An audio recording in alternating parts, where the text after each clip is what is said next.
going to begin by recognizing Representative McCaul of Texas. Thank you, Mr. Chairman. Let me express my deep sympathy to the family of Jerry Connolly. He's a dear friend of mine. I will miss him dearly, and the Irish twinkle in his eye. Mr. Secretary, thanks for being here today.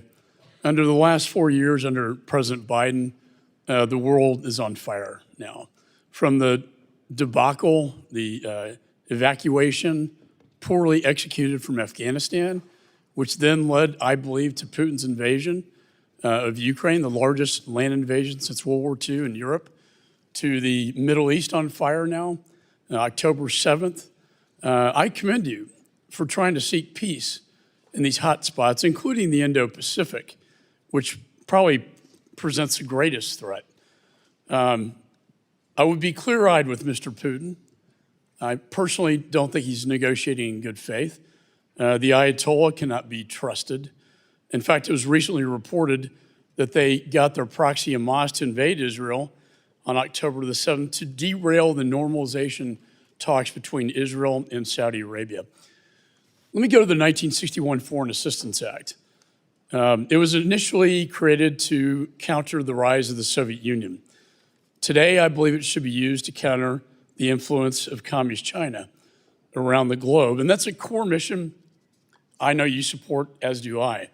When I was chairman of this committee, I put holds on the programs the current chairman's talking about, that being the drag shows in Ecuador, to grants to advance atheism in Nepal.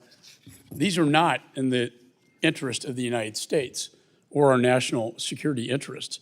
So I think we need to return these agencies and programs to their core mission. I believe that you're trying to do that by bringing them under your supervision at the State Department. It's not a new idea. Madeleine Albright tried to do that many years ago. And I do think under your supervision that we'll have transparency and accountability with the foreign assistance programs. We are engaged in a reauthorization of the State Department. Sir, can you tell me how this would assist you with respect to reorganization of these important agencies under your department? Well, I think the key to reorganization, and by the way, we never did it in all the years that I was in the Senate either. It never happened. It needs to happen. We want it to happen. As you know, in our reorganization, we didn't touch any of the statutory offices because we can't. But there's two advantages to it, or three advantages. The first is it becomes permanent. We can create an organizational structure that becomes enduring, especially if it's one that we believe in. Second, I think that it will help us with the input and ideas. Look, we notified, it wasn't intended, we provided the initial preliminary indication to Congress. We've been taking input, including from many on the minority. And some of those are going to be reflected when we put out our final approach that we want to take. But ultimately, we would love to work with the committee to find ways to improve on the streamlining. By the way, we're also taking input from inside our building. Some of the ideas in our reorg, many of the ideas from our reorg, came from inside the State Department, from career officials, including some that are still providing input for us in sort of how to structure it. But I think the advantage of doing it statutorily is that it becomes enduring and permanent and provides certainty in the days to come. Otherwise, it can change over time and continue to bloat and expand to levels that it got to. It was an unreadable org chart.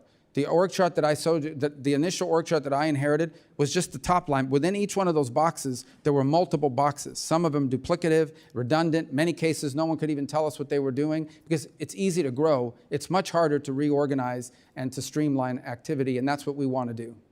Well, it's a very noble effort. With my 1 minute remaining, I authorized the Remain in Mexico program in this committee. I commend the administration, within a matter of months, have restored order to the border, taken chaos and turned it into a safe border. I mean, the crossings have gone down 95%. There's no longer catch and release. And I do think the executive order on Remain in Mexico is very important. I know you share that responsibility with the Department of Homeland Security, a committee I chaired as well. What is the latest in your negotiations with Mexico to bring that important program back? Well, as you are aware, I'm sure that we've had a number of what I would call both irritants, but also areas of cooperation with the Mexican government. It's been actually pretty positive. They have been very responsive on our security concerns. They've increased their security cooperation with us in ways that have been very productive. In fact, at some point here over the next few weeks, I intend to travel potentially to Mexico along with a couple other cabinet members to sort of finalize some of these areas of cooperation. This may be one we talk about, but we've been primarily focused with Mexico on two things. One is on trade, which is not my department, but obviously our trade representative, Mr. Greer, and also the Commerce Secretary Lutnick's been engaging with them. And then the other is on security cooperation. We have a mutual interest in Mexico. In essence, the cartels that operate within Mexico and threaten the state are armed from weapons that are bought in the United States and shipped there. We want to help stop that flow. The reverse is those cartels threaten the state. There are parts of Mexico that are governed by cartels, where there is, in fact, I think I heard last night 2 more people were murdered in Mexico City associated with the mayor of Mexico City. The political violence there is real. They have a vested interest and a desire to go after these cartels, and we want to help equip them and provide them information. They've also been increasingly cooperative, more than ever before, in bringing back and extraditing people wanted in this country for crimes who are in their custody. So I think we've got good areas of cooperation. We still have some more work to do on migration, but they've been cooperative. Chair now